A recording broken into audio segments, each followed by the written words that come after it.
Poole. Bowden. Here. Andrews. Here. All present. Thank you.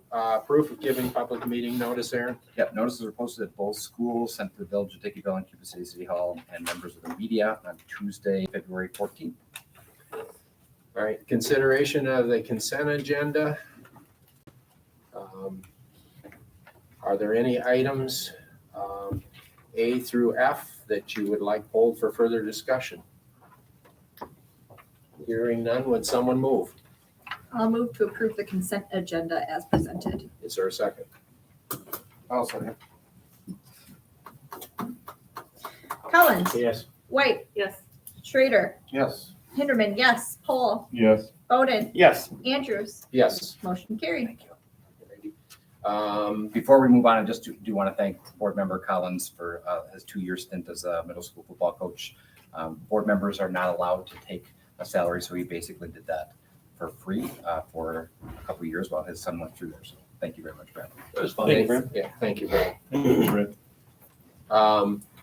Administrative reports. We're going to start off with the 21-22 audit report from Johnson and Block. Before we get started on that, can we, if it's okay, can we hop right to the personnel numeral A? Coach Pettigrew's got practice and he wanted to pop in while we act on that, and we wanted to allow him to say a few words. So is that okay that we jump there? It is. Coach I Pettigrew. just wanted to shortly say thank you, especially Mr. and Mrs. Olson. You extended my career 6 years. And Mr. Sanders, couldn't find a nicer guy. And special recognition to our athletic director. She does a super job. Quite professional, and she is on top of everything. It's been a joy to work with her.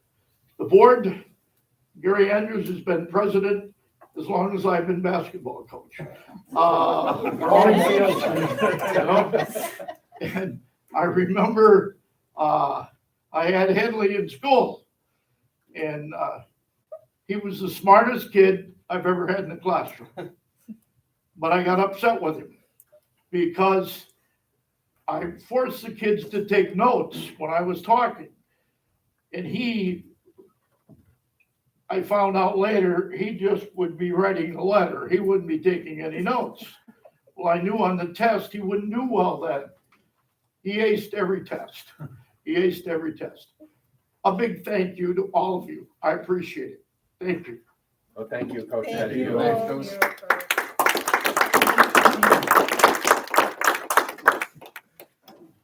Coach wanted to get back to practice, but before, do you want to move on that?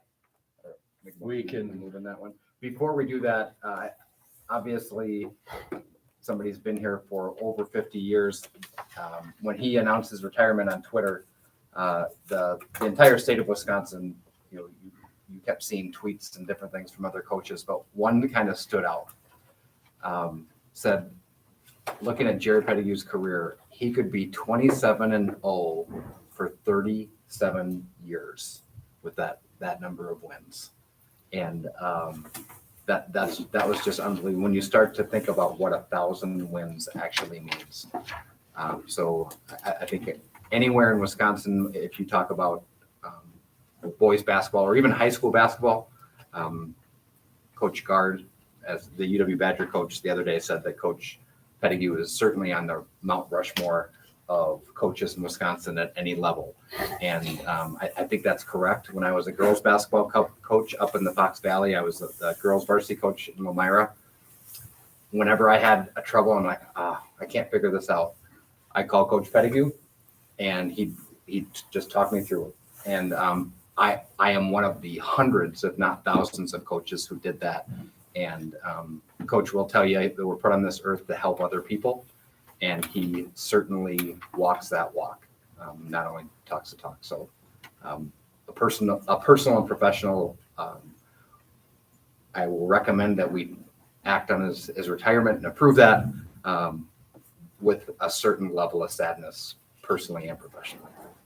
Thank you for that testimonial there. There under 8 personnel A, then there is that retirement. If anyone would like to make that motion. I will move to approve the retirement of CCHS boys basketball coach Jerry Pettigrew with appreciation of his historic and unprecedented career as presented. Is there a second? I'll second. Collins. Yes. White. Yes. Schrader. Yes. Hinterman, yes. Poll. Yes. Bowden. Yes. Andrews. Yes, Motion carried. thank you. Congrats to Coach Pettigrew again. Now we can go back. Now back to Heather and the audit report. Follow that, Heather. Really exciting stuff for the audit.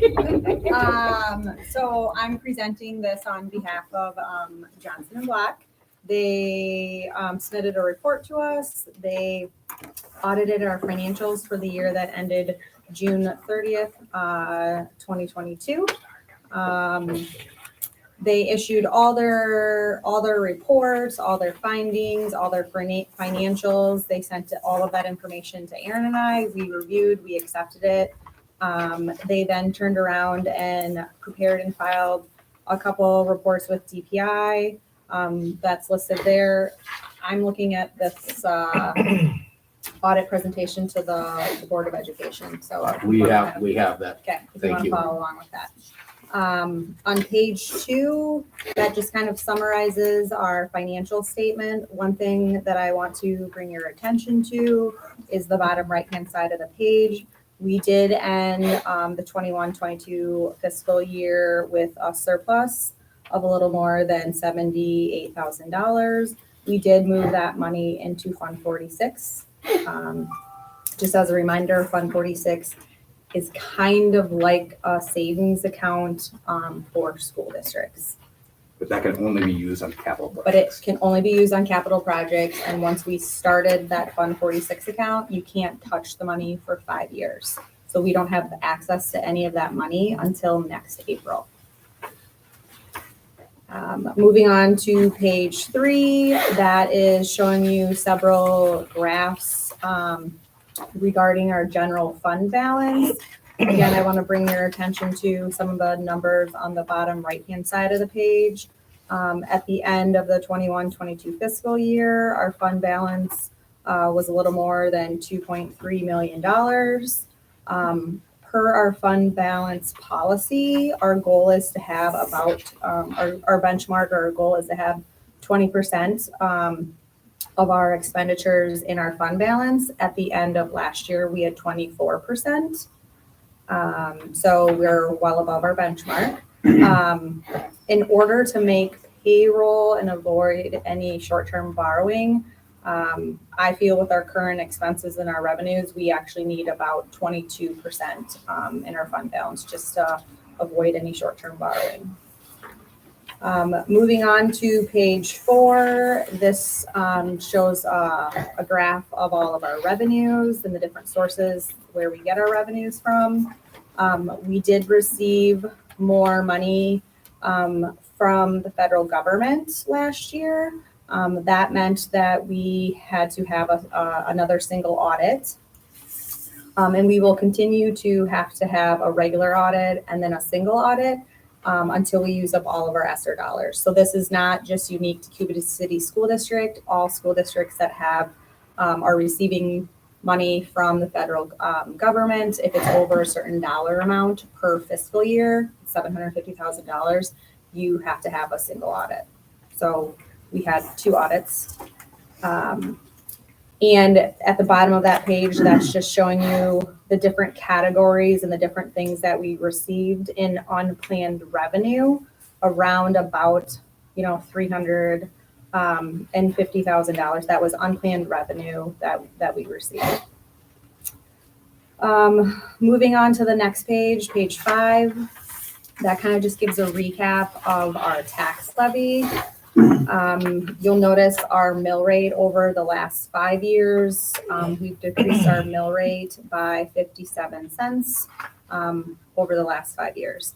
And a lot of this information board, you're hearing this for a second time because you would have also heard all of this information from me at our annual report last fall. Moving on to page 6, this just talks about our expenses.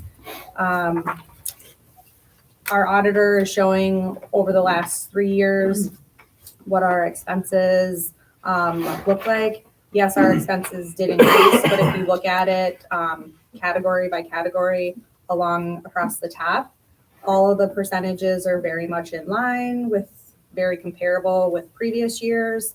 And I do just want to note that around 65 to 70% of our expenses go to staff salary and benefits. Page 7, that is the debt service page. So that has to do with all of our previous bonds and referendums that have been passed. One thing that we did last year is we paid down some debt. It's called defeasance. So we did a cash defeasance of about $690,000. So we took that large chunk of money and we paid down our 2017 referendum, part of that debt. And that saved about $75,000 in interest to our taxpayers by doing that. And then on page 8, the last page in this packet, just some things that they noted in the audit report. We were cited for limited segregation of duties. This is a finding that they list every single year. We're a very small business office. It's actually Blahnik and myself. So we try to segregate things as much as possible, but we do have limited staff. And then our auditor, she didn't mark it as a finding, but when the partner reviewed our report, we did, because of how the market was, our scholarship account lost, or that's our scholarship investment account, lost what they're considering a significant amount of money. And so because of the dollar amount that they lost, they wanted me to make that journal entry before they came, instead of them telling me to make the journal entry, which they've always done for the past umpteen years that Johnson Block has audited us. So they said, well, that's a significant that's a finding because you didn't make that journal entry and we had to tell you to make it. So that investment account lost about $65,000. So if that would have been $20,000 or $10,000, it wouldn't have been even listed on this report. So if you look at the second bullet point, that's what they're referring to, is that investment account. And then the last thing to note on this page is they would like us to explore other investment options because we only received 0.75 on our deposit account last year. The interest rates weren't really good. Fast forward to this fiscal year, the interest rate is much higher. So we'll just continue to explore that. And that's all I have. Can you define what a single audit is? So a single audit, for that single audit, they receive direction from DPI on what categories are they going to focus on. So is it food service, because we receive revenue from the federal government regarding food service? Are they going to look at our ESSER funding? So whatever they receive from DPI and from the federal government, they tell them the topic or the category of like, hey, when you go to do a single audit, this is what you're going to look for. They then basically provide me with another list of, hey, I need all of this documentation on food service or on your ESSER funding. So we're pulling invoices or printing them a bunch of financial reports off of our system, showing them here's everything that we spent our ESSER dollars on. We believe every public school is probably going to have a single audit for ESSER because we got the state minimum for ESSER 3. So every school got at least what we did. So we're assuming that everybody else is going to have that. Until, I mean, because remember, we're always being audited like, you know, at the end of the year for the previous year. So that we're going to continue to have a single audit for probably the next 3 years. Any other questions of Heather on the audit? She made some a remark about our balance that you'd prefer to see it at 22% and not 20%. that's where I would like to see it. There's certain months, especially in December, where we aren't getting any money coming in from any sort of sources other than food service. So things can get tight if our fund balance is too low.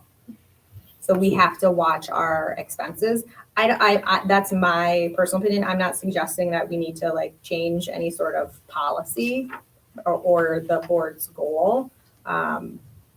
I've just seen in the past, if we hover around that 20 or 21%, things can get really tight. So I really have to watch what expenses when I pay the expenses in December. So is there possibility of looking at that policy and seeing if 22 is the number we should be having instead of? We certainly could. Anything else? Alrighty. Thank you, Heather. Building and grounds. Ben was gonna come today. One of his daughters has a practice and he could have made the 6:30 time, but we switched to 5:30, so he's not able to make it. But we will talk about a few buildings and ground issues as their action items, and we'll just hear from the members of the Buildings and Grounds Committee. Okay. Special ed, Deb. All right. Last month, we talked about open enrollment and we set some seat limits. And I just want to remind everyone that the regular open enrollment application period for the 23-24 school year began on February 6th and ends at 4:00 on April 28th, 23.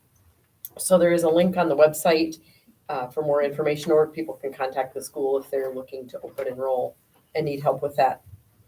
4K screening and child find is going to be February 28th and March 3rd, both Fridays at Cuba City Elementary. Parents of children who will be 4 years old by September 1st are encouraged to register so that their child can participate in screening on one of those dates. Parents of children between the ages of 2 and 5 who have concerns about their child's early development are also encouraged to register for screening. And information again is on the website, or you can contact the elementary school. And currently we have 36 registrations. Big thank you to the screening team. It is a lot of people, and it takes a lot of coordination to get that scheduled, and they do an excellent job every year. The special ed department is also still looking for a teaching assistant at the elementary level, and the information on that job is posted on the website as well. So if anyone's interested, fill out an application. Any questions of Deb? All right, thank you. Middle and high school report, Chris. Okay, middle school hosted their very first Valentine's dance last Friday night. I had a great turnout. Lots of fun was had by all. Knights of Columbus had their knowledge contest. We had several winners in our middle school. 8th grade, Jack Gallagher took first place in math and second in spelling. 7th grade, Destiny Crawley took second in spelling. 6th grade, Mason Kirk took first place in math, and Gianna Muller took second place in spelling. And 5th grade is actually Mr. Krause's room, but since I'm talking about it, I'm just going to go ahead. Carter Clendenin took first in math and second in spelling, and Judah Her took second place in math. We have 6 wrestlers that will be competing at individual sectionals this coming weekend. Connor Brimmeyer, Kale Denar, Landon Bush, Fox Austin, John Wackershauser, and Chloe LaRue will all be competing this weekend with the hope of moving on to state. Gymnastics have sectionals coming up on Saturday, February 25th. Girls basketball will be competing in regionals on Friday, February 24th. And boys basketball will start their regional competition the week of February 27th. Congratulations to senior Morgan Ballback, who participated in the UW-Platteville Tri-State Honors Band this past weekend. We hosted sub-district meet for forensics the other night. There were several students competing from our school, and I'd like to thank Ms. Sitz, Ms. Meyer, Ms. Slatt for coaching our students, and also would like to thank Ms. Timmerman, Ms. Gilstrap, Ms. Van Scandal for helping, and Ms. Williams and Mrs. Wilberding for judging. And lastly on that, I would like to thank all of the teachers that offered their room as competition sites, because that was much appreciated. Mrs. Austin's class was finally able to make it to the state capitol and the Children's Museum in Madison. That was originally interrupted by that pesky white stuff that continually shows up on Thursdays for us. Mrs. Merwin and the FCCLA students have been celebrating FCCLA week this week with some wacky dress-up days, a scavenger hunt, and they did sell Valentine packages that included candy and crushed soda. Miss Van Scandal and the FFA students are gearing up for FFA week, which happens next week. They have various activities planned, including dress-up days, a petting zoo contest, a staff breakfast, and Tuesday we're going to be hosting donkey basketball. So if anybody wants to ride a donkey and make a out of themselves. Other activities in FFA include their annual strawberry sale that wrapped up this week. There's a speaking contest at Fenimore as we are speaking right now that students are competing in. And they do have a ski trip planned for the end of the month. And Ms. Van Scandal shared that there are some students that have created an aquaponic system. They're going to be growing lettuce while raising fish. And you can stop down into the egg shop if you would like to see that. The kids actually built it themselves. It was something she said that they started before COVID and are just now seeing it come to fruition. So last thing I have is today we conducted a lockdown drill during a passing period. We were able to successfully clear this entire school into locked rooms within 40 seconds. It was various times in different areas. And while we feel this is good, we do have room for improvement. I'm planning to follow up with an assembly with staff and students to discuss the results of the drill and areas for us to improve upon. That's all I have. Thank you, Chris. Any questions? All right, Troy Elementary. Thank you. The Grant County Health Department did the vision and hearing screening for 4K through 5th graders on February 7th. So we'd like to thank them for that service. We finally got to go to our all-school movie, which was planned for the Thursday before Christmas break. Kind of lead us into the Christmas break. Obviously, it was a snow day, a virtual day that day. Then 2 more times in July. January. So February 3rd, we finally got to go to the movie. Took the kids to Platteville, popcorn, drink. Kids had themselves wonderfully, really represented Cuba City well. And a few students made the comment that they've never been to a movie before. So this was all for our second quarter reward for PBIS behavior actions. Wanted to give you an update on our standard-based grading. As some of you may know, we are piloting that this year. I say pilot, it's a unique pilot in that we have 3 or 4 grades doing it and the music department, because I didn't want, usually a pilot is maybe 1-2 grades tops, but I wanted to give the teachers who spent all last year talking about it and working on it, I wanted to give them the option if they wanted to pilot it. So I think everybody but 1st and 2nd grade right now are piloting the program. We're through 2 grading sessions. A few formatting issues that we had that Mrs. Burkett and Mrs. Dinar helped us with as far as on the computer. We've had a few grade uniformity issues, meaning how are we going to grade certain things across the board. So it's common for parents who may have 1 or 2 or 3 students. But overall, it's going well. I'm in the process of putting together a parent survey that I hope to go out next week to get us a little information from that end. And then we are now working with the teachers who are not in the pilot to make sure they're ready to go starting next year, as that's fastly approaching. And then we have some upcoming items. We have a parent-teacher conferences next week, Wednesday, I believe. We have Read Across America, which I believe some of the board members are guest readers, along with some community members are coming in as guest readers. And then we have National Breakfast Week coming up, where we have some special guests and themes as well. That's all I got. Thank you. Yep. Any questions of Troy? Alrighty, Heather, business. Yep, just an update on the 22-23 budget. At the end of January, we were 58% of our way through our fiscal year. We had spent about 41% of our budget, and this spending is very much in line with where we were at last year.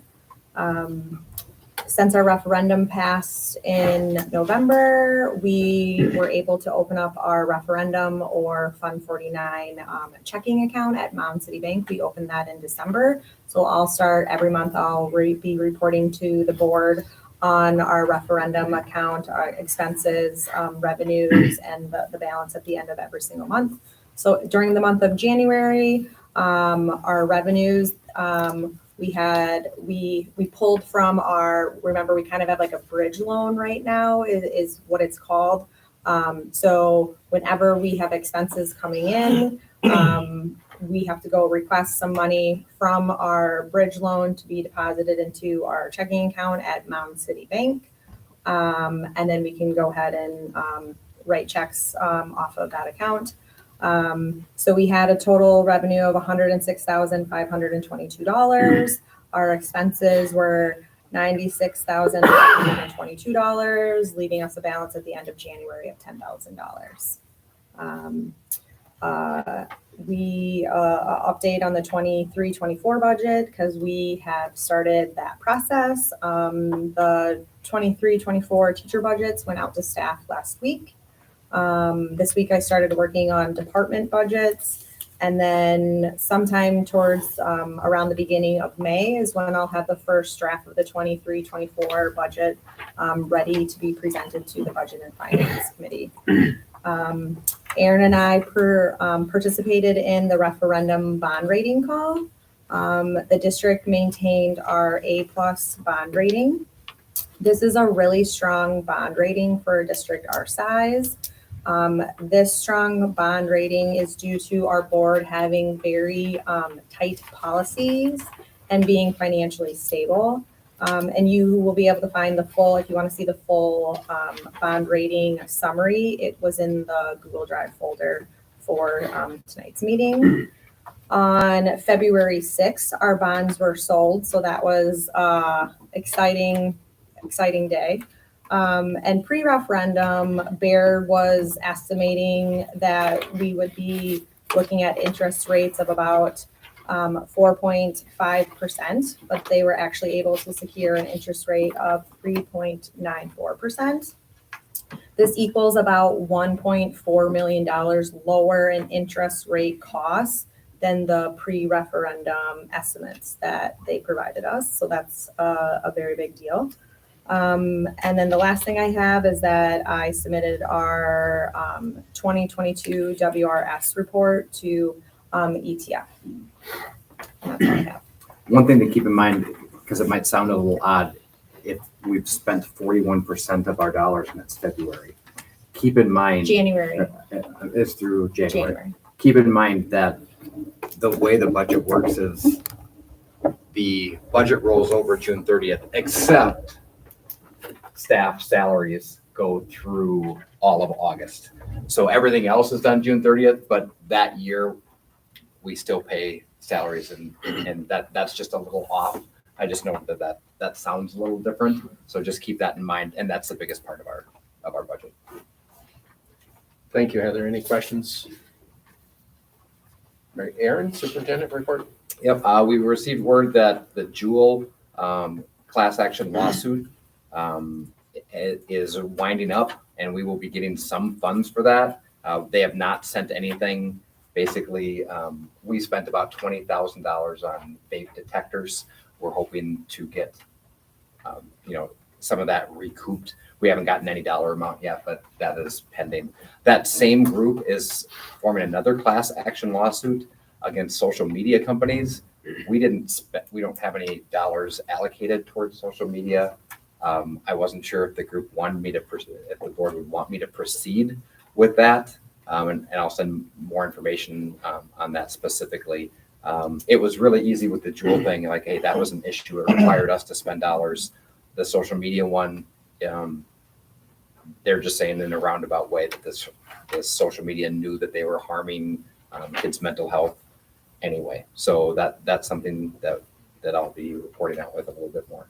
In referendum news, the elementary school roof project came in under budget or at budget or under budget, depending on how much of the installation has to be replaced. But that was good news. Right now, we're going through and identifying kind of where all the walls are and the square footage, as that's the first part of that. We're talking about what we want the spaces to look like. So it's the fun part of the project right now, because we're telling them this is what we want it to look like. And then the next part is they'll come back and say, okay, this is what that costs then if you want to do this. So that next step will be, okay, now we've got to look at those budgets. But right now it's the fun, just this is what it could be. And we will provide regular updates. We'll send those out to parents and staff And then we'll put those on the school webpage on a regular basis whenever there are updates to be made. So that's where people can find them. Thank you, Aaron. Any questions of Aaron? All right, we're to the public recognition section. Sir, you came in after. Did you want to speak during public recognition? I'll just introduce myself. My name is Justin Davis. I'm the owner of Davis Bus Lines. Because at this point, anyone who wants to speak, you've got 3 minutes to do so. After this session, why you will not be able to speak regarding whatever it is that might be on your mind. So We do have Ken and John both. so you've got Ken, if you want to start. I don't have anything at this time. Okay. John, then? Yeah, I wanted to make sure everybody knew I was here. All So I signed in and Okay, thank you. Alrighty, then we'll move on to discussion items under 6A, possible land acquisition. Aaron? Yep, I've included the financial outlook, and we're still waiting to hear back from the DPI. Heather, as of this minute, we have not, right?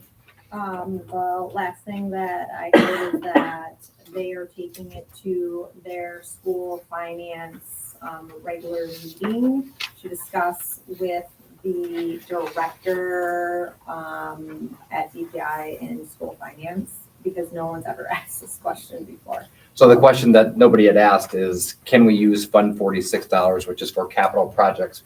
It's technically capital improvement projects, and that's why Baird says this probably won't work. But we want to ask just in case,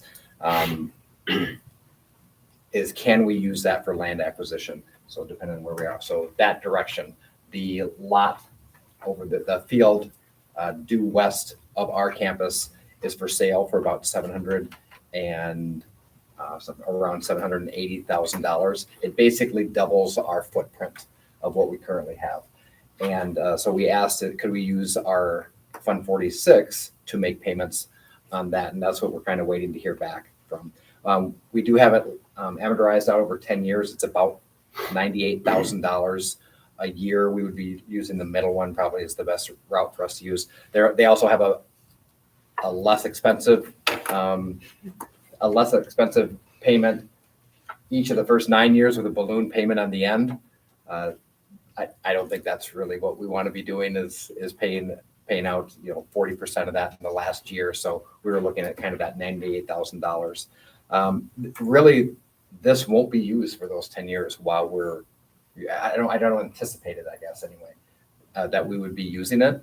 But that does allow for expansion, and thinking long-term, we thought that would be a great place for multiple things that the board wants to proceed with.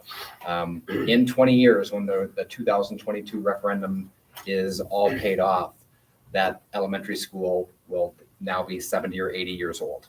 So would that land be a great place for a new school? And that would be, again, when one of those referendums drops off, then it would be less of a tax impact for the people. Now, this is 20 years out there.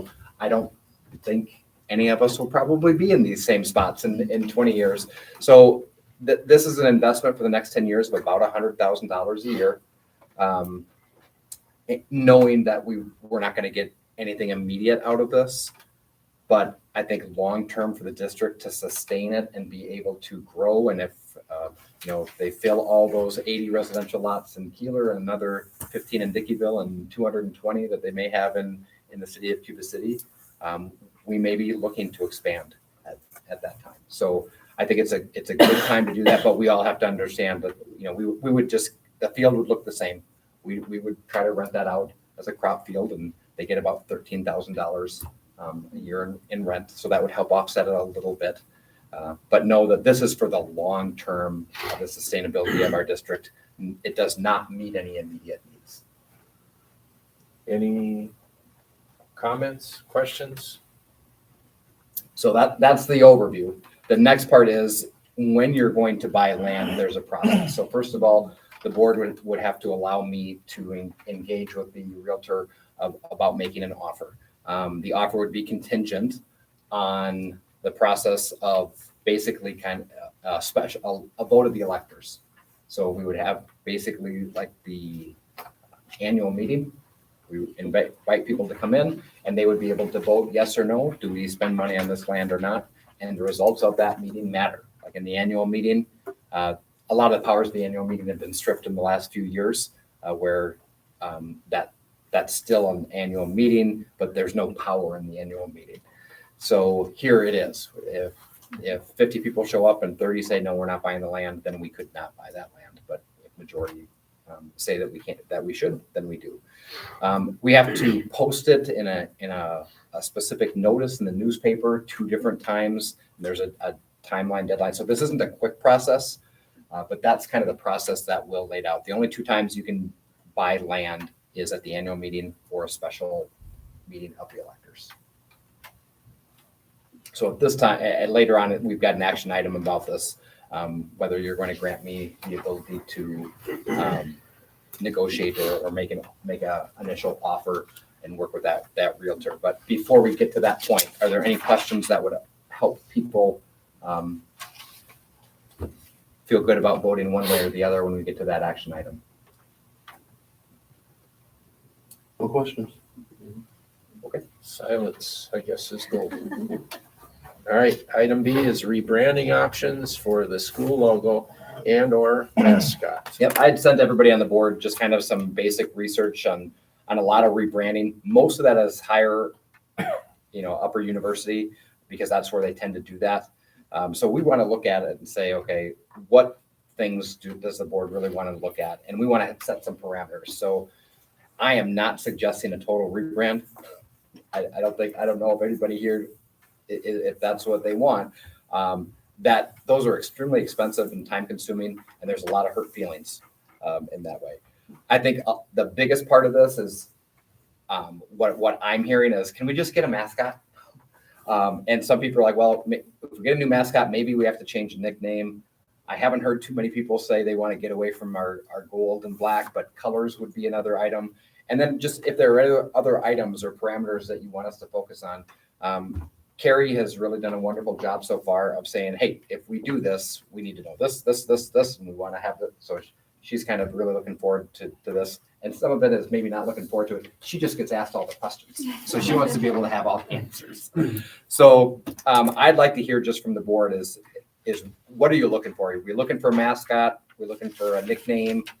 Is anybody interested? Do we want to do a total change of colors or a total name change? Those are sometimes more controversial ones. I think, I don't know if I've ever heard anybody that says, I really like that we should have that shield as our mascot and keep that going. I think generally mascots are some type of animal or some type of intimidating figure, not so much a shield. So although I really like the shield and I appreciate whoever came up with that, I think that was our former art teacher. But I'd like to hear from you guys what direction you want us to go. Floor is open. I like the idea of exploring a new nickname and mascot. I agree, a total rebranding is not very palatable with the expense that goes towards it. I like your idea before, I think it was mentioned, just getting some input from the community and opportunities to voice opinions. Yep. Carrie already has that planned out before. I said, well, I was thinking about it, and she kind of had it mapped out already. Did you want to add anything before? No, I mean, that's helpful to know. That's probably down the road, to get a committee together of, students and alumni and people who live in town and any others that would be interested. All I've been doing so far is just reaching out to the many people that I come in contact with in the state, mostly that are in schools that work with athletic teams that have graphic backgrounds. Most of you probably have seen Nate Byer, the guy that comes in the middle of winter with flip-flops and fuzzy hair, right? He's very creative, very unique in what he sees. And I shared with him because I do appreciate his opinion. He sends me stuff at the weirdest times of night. What about this? And he wants to talk at 2 a.m. Oh my goodness. Like, Nate, this is not necessary. But I have, just pique people's interest that would have background with that, saying that we really don't have an identity with Cubans because it's not really been attached to anything, but the shield and the sombrero guy, which doesn't connect with Cuba because they wear fedoras. So I'm just confused ever since I came here with that part.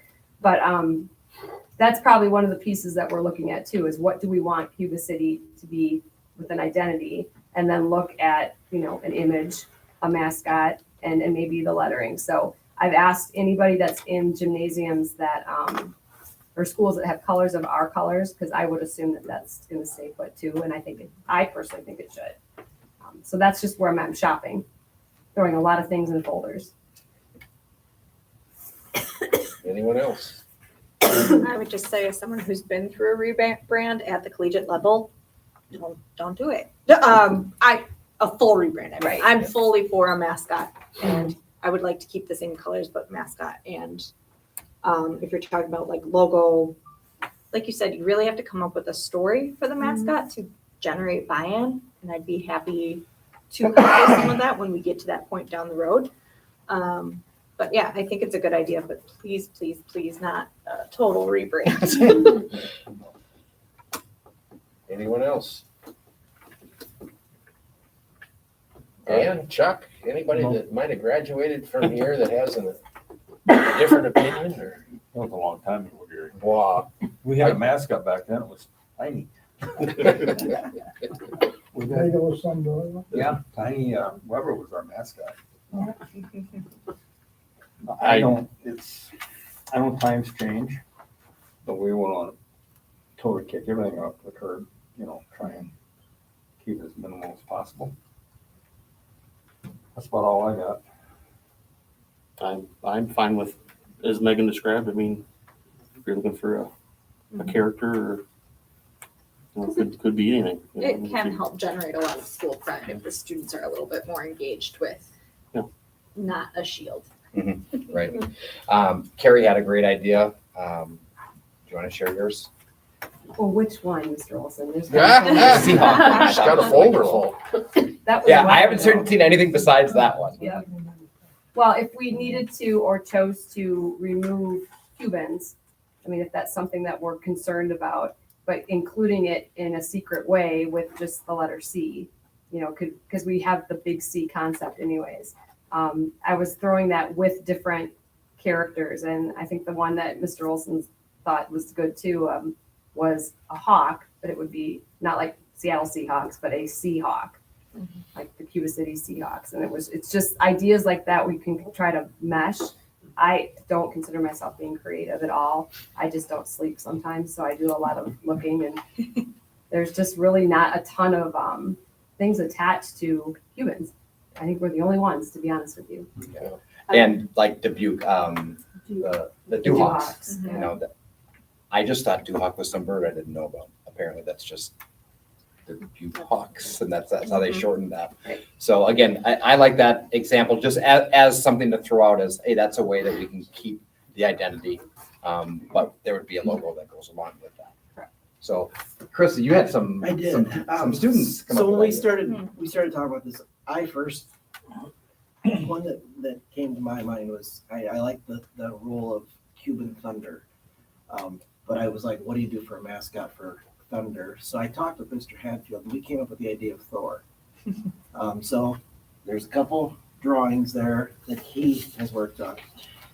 Word has gotten out about this, and I actually had a student reach out to me, and she did some renderings, and then when she had those ready, brought them to me. Now, she doesn't have anything different as far as a name, but she has some drawings here that she wanted me to present.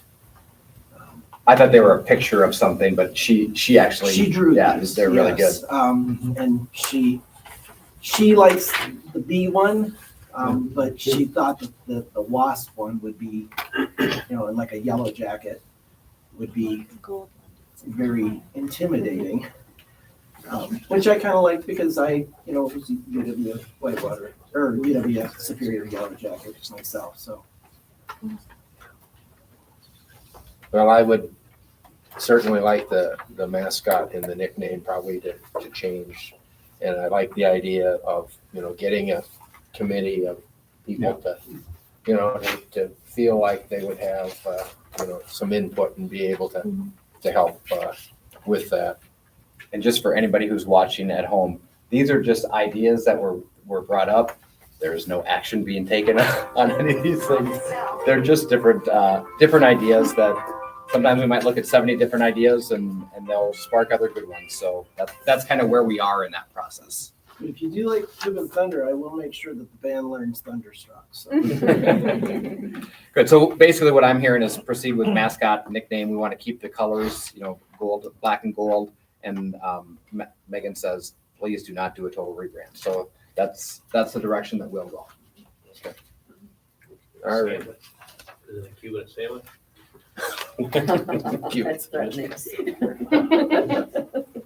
All righty, new business, approve the date and time of the March regular board meeting. Are there any recommendations that we move the March meeting, or would you like to keep, if we want to keep it at 6:30, we don't even have to move on it? I would like to leave it at 6:30. That's okay. All right, Brad wants to change the date. I will make the motion that we, We don't have to. We don't have to. We don't have to do it. move We Okay, just move it. right all on. right. Is that for 6:30 on the 15th? Yep. Yeah. Item B is approve the addition of the high school integrated math as a class option. Yep, this is an option for students who want to take a fourth year of math, but maybe not trigger pre-calc. And this comes from the middle school, high school math department, Mr. Sander and Ms. Davis. So I recommend that we approve this. Any questions? Would someone move? I'll move to approve the addition of CCHS integrated math as a class option. Is there a second? I'll second. Collins. Yes. White. Yes. Schrader. Yes. Hinderman, yes. Poole. Yes. Bowden. Yes. Andrews. Yes. Motion carried. Item C is approve the overnight trips for the robotics team on Friday, February 17th and March 10th. So we know Friday, February 17th, they're going to stay overnight. That's this Friday. And if they qualify, the state tournament is before our next meeting, so it's March 10th if necessary. But that would mean they went to the state tournament. So this is the robotics team that came in and gave us an awesome demonstration last month. And both Mr. Sander and I recommend that we approve this. Where did they go? Do you know where this one is? It's Milwaukee. This one's Milwaukee. I think This weekend is in Milwaukee. Milwaukee. Okay, thank you. Just being involved with that organization, when my kids went through, they start early in the morning and they're always on the east side of the state. There's just nothing in our area. So it's nice that if they could go early, because again, we've dealt with a lot of bad weather too. It's always this time of year. Okay. Just a quick qualifying question, because I'm looking at the note and then the motion. The note says March 10th. The motion says March 11th. Which night would they be staying overnight? Do we have to be careful? Oh, how I'm that's sorry. worded? It is March 10th. The March event is March Okay. 11th. They would be staying over the 10th. night I thought I before. changed that. I'm sorry, I didn't pick that up. Nope, that's all right. Would someone move with I'll that move. change? I'll move to approve the overnight trip for the robotics team on Friday, February Told me about 17th, 2023, and if needed, Friday, March 10th, 2023, as presented. I will second. Sorry, I jumped on it, Gary. That's okay. Collins. Yes. White. Yes. Schrader. Yes. Hinderman, yes. Poole. Yes. Bowden. Yes. Andrews. Yes. Motion carried. Item D is approve the updated long-term capital improvement plan from 2017. Yeah, so this was developed in 2017. We can't touch it till April 2024.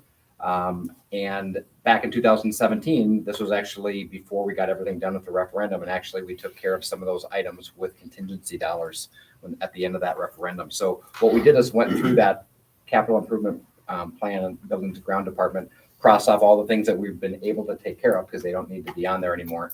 And then we added things that we thought needed to be on there, took that and shared that with the Buildings and Grounds Committee last week.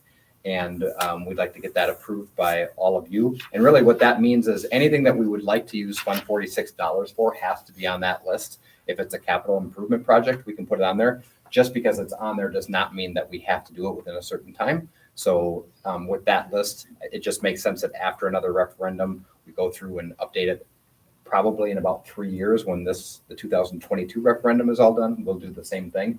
But anything that we could kind of think of that we would want to put on there that we would consider making upgrades with, we place in that list.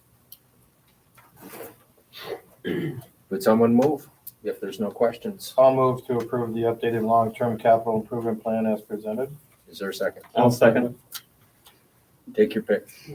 Collins, Yes. White, Yes. Schrader, Yes. Hinterman, yes, Pohl, Yes. Bowden, Yes. Andrews. Yes. Motion carried. Item E is approve the purchase and installation of a replacement outdoor light pole. So on our outdoor athletic facility, we had one of our light poles fall during a storm, which we thought was kind of odd. And then Ben went down and cut it up with the chainsaw over there. And he said he picked up the lower section, it's about 6 or 8 feet, he estimated, with one hand. And he said it was so rotted, it was that light, that's what happened. That pole was put in the same time as the pole that's just south of it. And so we're afraid that if we don't do something about that, that could happen.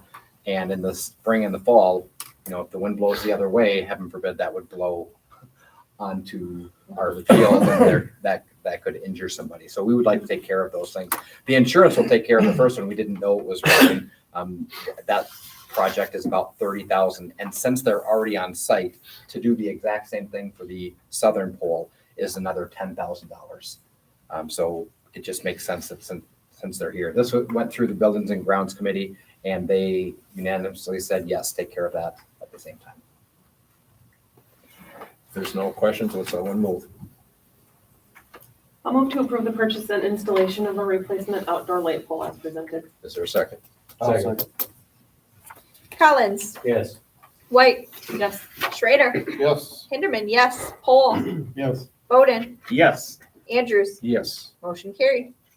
Item F is approve the payment for boiler piping plan for the school district boilers. This also went through the Buildings and Grounds Committee, and they unanimously said, go ahead and make this or approve this purchase. So Ben had a plan that took care of kind of two things. One was the proper way to vent our boilers. And so we've got to remove some caps and put some holes in the ceiling to make sure those are going to pass the inspection. But also there was just a way if the wind was blowing a certain way and there was snow, it was getting into the elementary school. It actually came into the boiler room and ended up with 2 or 3 inches of ice in there, shut down our boilers. And luckily Ben has something on his phone that when the elementary school gets below a certain temperature, he gets notified. But he went in, the elementary school was about 43 degrees, which is bad. And if you guys remember what happened in Platteville around that same time. So Ben found a fix for that. So that whole kind of project is mixed together in a few different ways to make sure that we're taking care of this in conjunction with putting the new roof on. So we're not putting new holes in an existing roof. So anybody else from the Buildings and Grounds have anything they want to add to that? Well, we were lucky. Yeah, we were. Very lucky.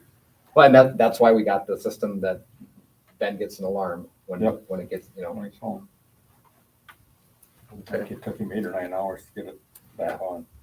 So he kind of put a Band-Aid on it now, but this Yeah, is a Band-Aid permanent now. fix to it. Okay. If there's no other questions, I will move to approve the payment for the boiler piping plan for the school district boilers as presented. Is there a second? I'll second. Collins, Yes. White, Yes.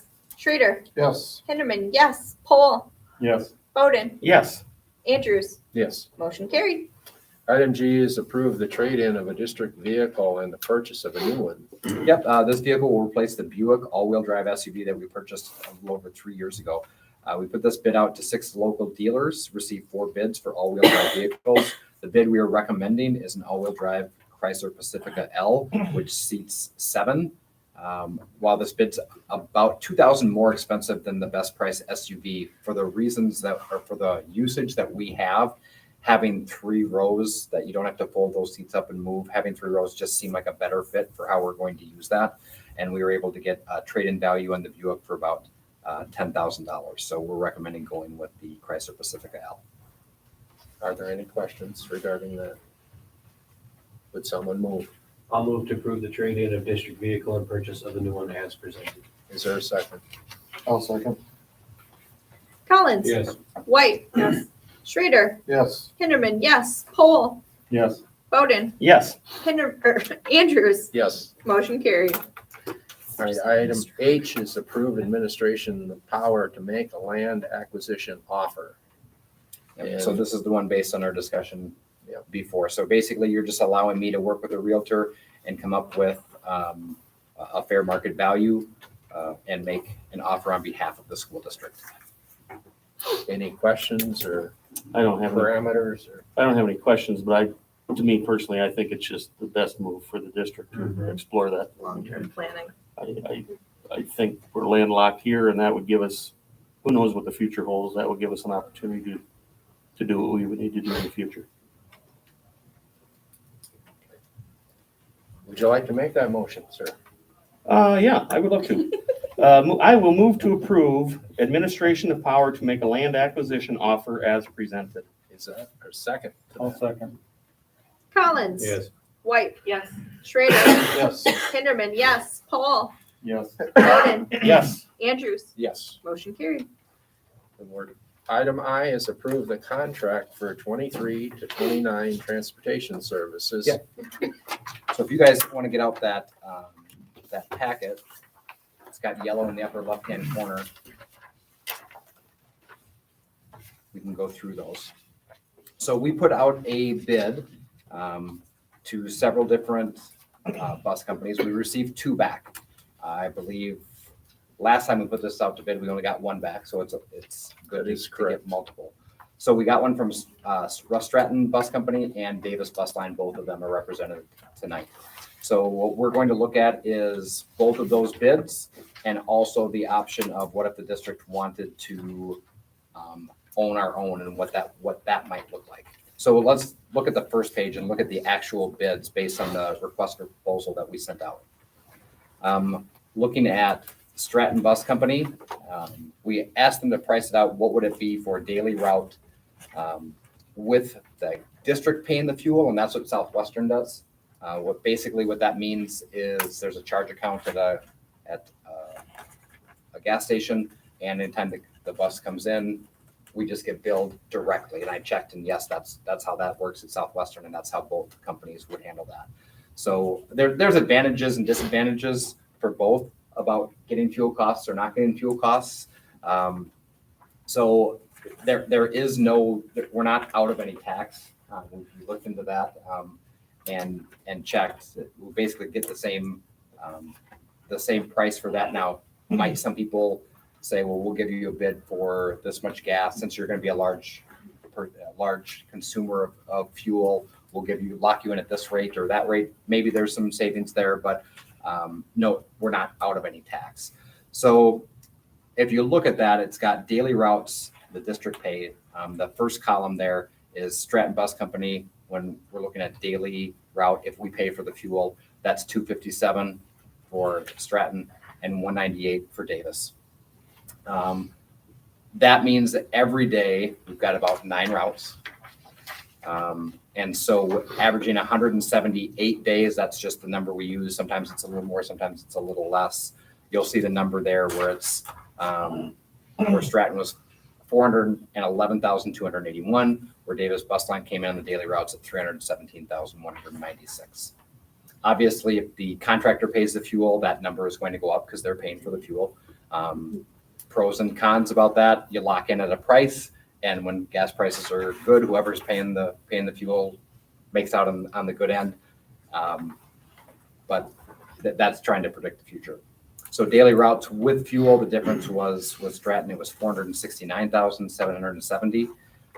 And with Davis, it was $378,072. So the difference between those two, just in the daily routes, the bid from Russ Stratton Bus Company came in at $94,085 over Davis Bus Line without fuel, and $91,698 with fuel. So that was the difference. We also look at extracurricular, and you'll see those pricing there. Obviously, the extracurricular is going to be a smaller percentage of that. If you look at the total extracurricular cost with fuel, Russ Stratton was about $10,486 more expensive than Davis Bus Line, and without fuel, Stratton buses was about $2,335 over. So obviously extracurricular costs is a much smaller part of the budget. So that's what we're looking at. Total anticipated cost, if you look at that second row, you'll see the total anticipated cost if the district purchases fuel. If we go with Russ Stratton, that will cost us an estimated $451,751. This year we budgeted $407,000, but that's with gas.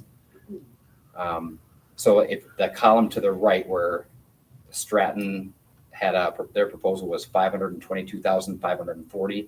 This year was 407 is what we budgeted, and we believe that we're going to be on budget or a little under. So that's well over $100,000 increase. Where Davis Bus Line, if they got the fuel, which is the contract that we have right now for about 407,000, was an increase of about 13,000 to 420,355.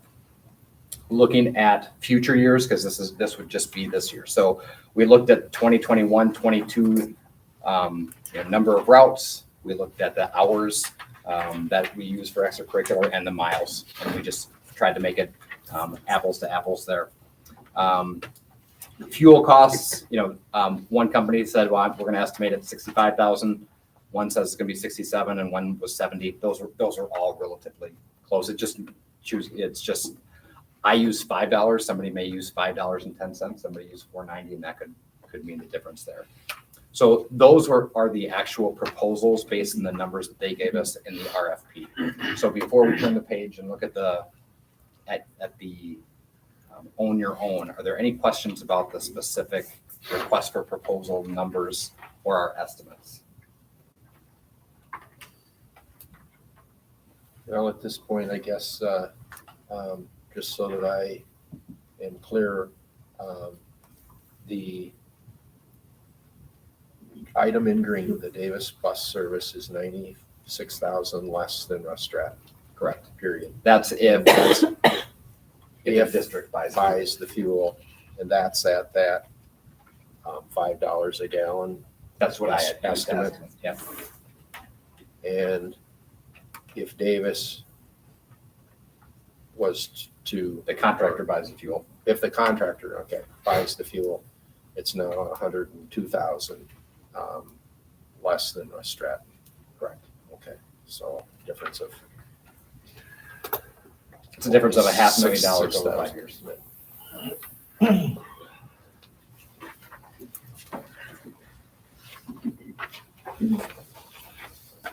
Any other questions on that before we turn the page? Okay, the second page then compares all three. It's got the first column is, and we just use without fuel for Stratton and Davis here.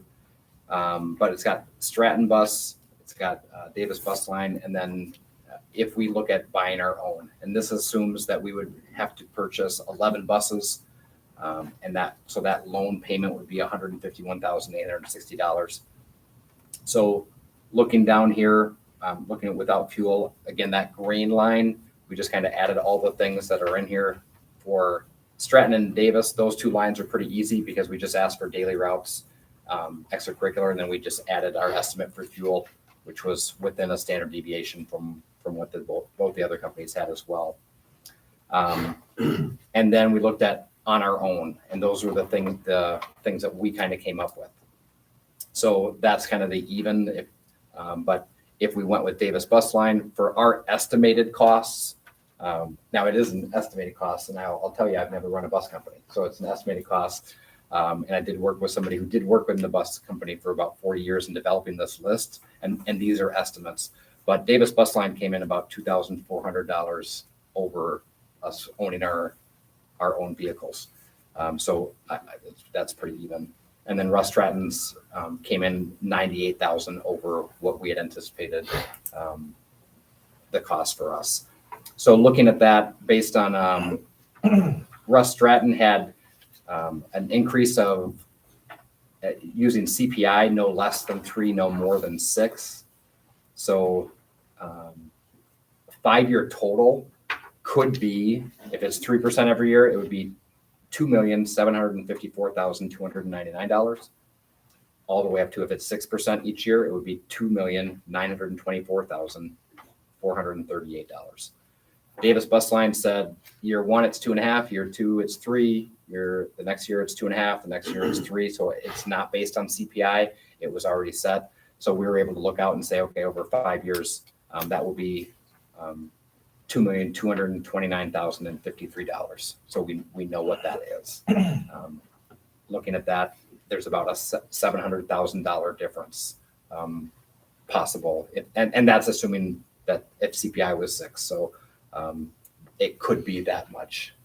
So that's what that 5-year span would be. Looking at this, it's really hard for me to make a recommendation to purchase our own buses and have that handled internally for a savings of $2,414. Now, if we wouldn't have gotten a second bid and we were looking at a $98,000 bid, I would be pushing to buy our own heavily because I think we have to do that. But Davis Bus Lines is a newer company. They worked with Warren, but and Mr. Davis is here. He has been in the busing and transportation business for a long time, and they're starting off. They've got Warren. We would be their second school. And talking with the Warren superintendent by email, and reading his letters of recommendation, they have had wonderful experience working with Davis Bus Lines as far as consistent communication and being able to find drivers. So at this time, my recommendation would be to go with Davis Bus Line. And if there ever comes a time where we think, okay, we've got to explore owning our own buses again. The bad part is I've been working with Southwestern Superintendent John Costello on this for a long time. And when we were first looking at this, we thought there would be a pretty big savings. And there are some ways we can partner and share some of those transportation costs and transport some of the kids that kind of live in outlying areas, but we could transport them to both schools. So there are some advantages that we really liked about that. Southwestern has not made a decision on what they're going to do with their busing as well. We do not have to make a decision tonight. If you wanted to table it and have a vote a different day, we could do that. But looking at the numbers, and I kind of have the numbers are driving the decision right here. My recommendation would be to go with Davis Bus Line. When in talking with some board members, they were concerned because Davis is a newer company, whether we want to have a 5-year contract with them or we want to have a 3 just to make sure that they can serve a district our size. So that's something that Mr. Davis said that they were open to if the board wanted to go in that direction, just to provide some more security for the board. At this point, I guess, more questions than anything.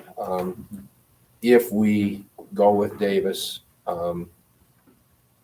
is any of the opportunity to work with them for the either the open enrollment or the parochial school busing a possibility? The parochial school will continue to do what we are already do. As far as the open enrollment, John thought their board would be less likely to allow us to go pick their kids up and bring them to our school if we do separate things. He didn't say it's not we can still bring it up to our boards, and if we're okay doing that, we'll be less likely though to want to send one of our buses that we're paying for the route into another school district to pick kids up. Other questions? I've been through a lot of the meetings, so I've answered a lot of my questions there. I guess some that aren't on the transportation committee is. Do you have any questions? No, we really don't know where we're at yet, correct? Other than tonight, but what we discussed last week, is that pretty much up in the air yet or confirmed? With what? Southwestern? Yeah, because they have not acted on it at the I table. would say, why don't we table it until we know where we're gonna end up? What do you think? We do not have to act on them tonight. If you want to table it, we could. Another week or so isn't gonna hurt anything. I think they go. Yeah, I think if we wanted to own our own, we would want to speed this up because you've got to order the buses. I know that. Yep. So if we're not in that if we're not going down that road, then tabling it for a different meeting time would be fine. I don't know if we want that headache. Well, I guess that's the question is probably, do we want to get into the busing business? I don't. Because I mean, Not for $2,400. Right, I wouldn't do it. Not worth it. Yeah. If it was 98,000, That's a that would be story. different. then yes, which is what I think you were originally hoping for. That's what we were looking at. But I don't think there's an advantage of tabling it because somebody's gonna buy buses. The other question I have is with the fuel, like what would be our decision on fuel? Would we buy it ourselves, have the bus company provide it? I don't know. I obviously have a little expertise in that. But I do know if you could have a place to put your own tank and everything like that, it's gonna run around $20,000. And then you can contract fuel every year at a set price with any fuel company, lowest bidder, you can put up bids to whoever you want. So I don't know. I feel safer because then we know what's in our tank. Because coming from my industry, you know what's in your tank. With other companies, you don't know. Right.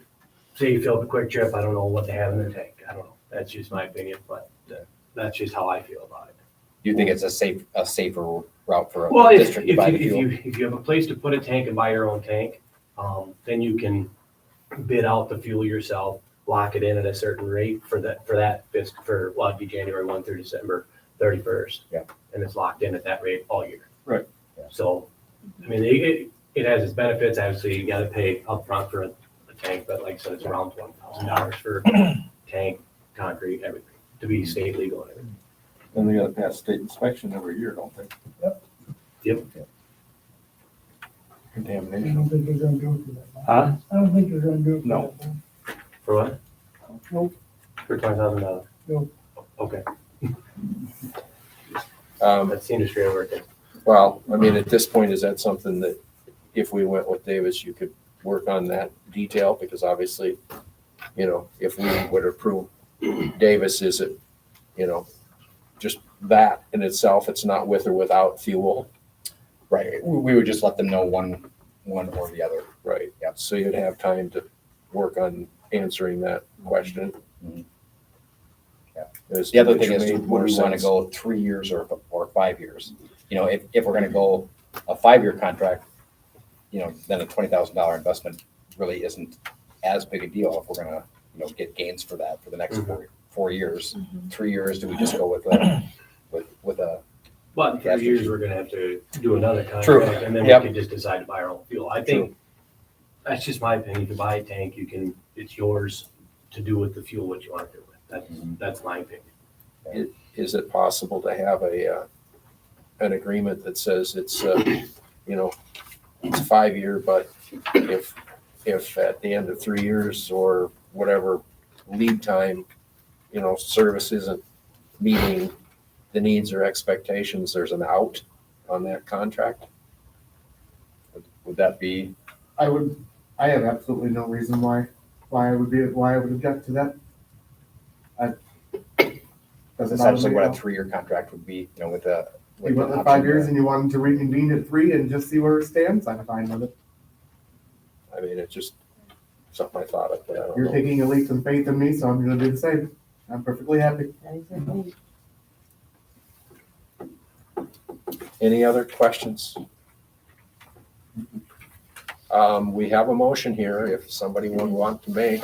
We would want to add if we're gonna have a 3-year or a 5-year. So say the name for a 3-year contract as presented, or a 5-year contract as presented.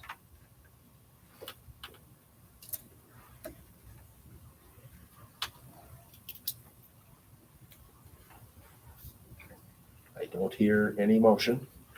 So if nobody makes a motion, it will Get tabled. it will be tabled. So we're doing 3, 5, I mean, is it just based on whatever we want to make the motion on, 3 or Right. 5, or do we do the 5 contingent and then reconvene at 3? I mean, is that something? I'm open to whatever. I think he is as well. The CPI that they have was very fair. It was 2.5 in year 4 and 3 in year 5, so I'm sure we could write it that way.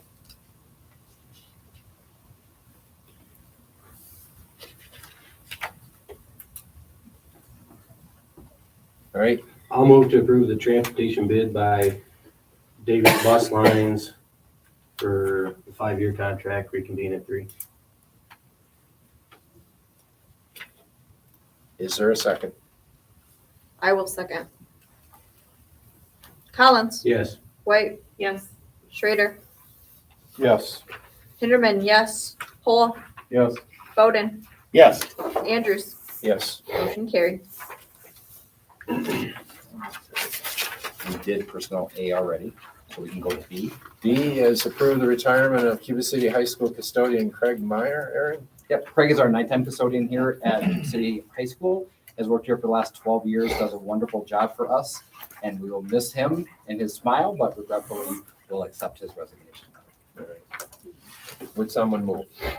I'll move to approve the retirement of CCHS custodian Craig Meyer with appreciation of the time that he's spent in our district as presented.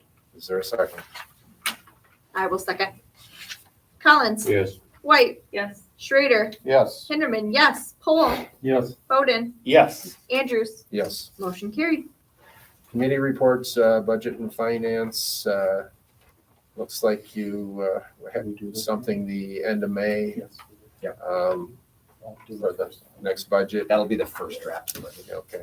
If there's nothing else, building and grounds, I don't think I didn't do here. No, we met February 1st to go over all those items we acted on tonight. and it looks like under communications review and strategic planning, Aaron's suggesting, and he had talked to me about, how about we discontinue that committee? Is that in agreement, or does somebody like to see that continue? Well, we've never really met, so.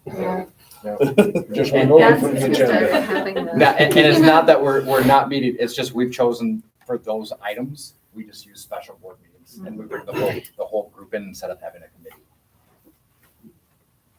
Because every May we redo the committees, so that's, I was just trying to think of which ones do we not meet and which ones may not be needed. So is everybody okay with discontinuing this item on the agenda? Yeah, I am. Okay. Curriculum, instruction and assessment, the same thing and in terms of deleting it, but it's obviously replaced with regular presentations from the curriculum teams. I got the sense that you guys really liked hearing from the teachers each month. Mhm. So I think that's probably a better way for you guys to know what's going on with the curriculum than the curriculum meetings. Okay.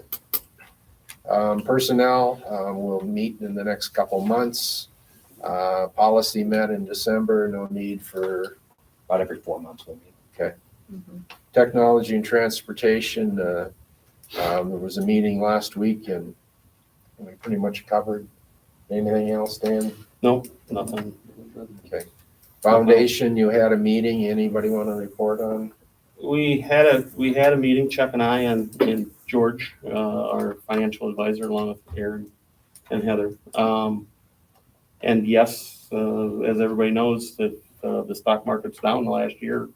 We took a considerable hit. It's up quite a bit actually since the first of the year. Who knows if the year will continue at that pace or not, but hopefully everything comes back. We granted, through George's advice, we did grant the same dollars of scholarships that we did a year ago, because it was within the parameters of what he thought that it could bear. So we just hope for a better year this year. Were we gonna meet 6 months with him? Did we decide that that's what we're gonna do? Do a 6-month meeting, Aaron? We kicked it around. We talked about that. I don't remember Yeah. if we even make a decision on that. No problem, you know. Yeah. He said he would do it. I would like some information on what. Like June or July. Yeah. And CISA 3 continues to roll on awesomely. So I don't have anything else. I will accept a motion to adjourn. I'll second. There's, I guess All in favor? All in favor? Aye. You got it covered. Thanks, everybody. ton of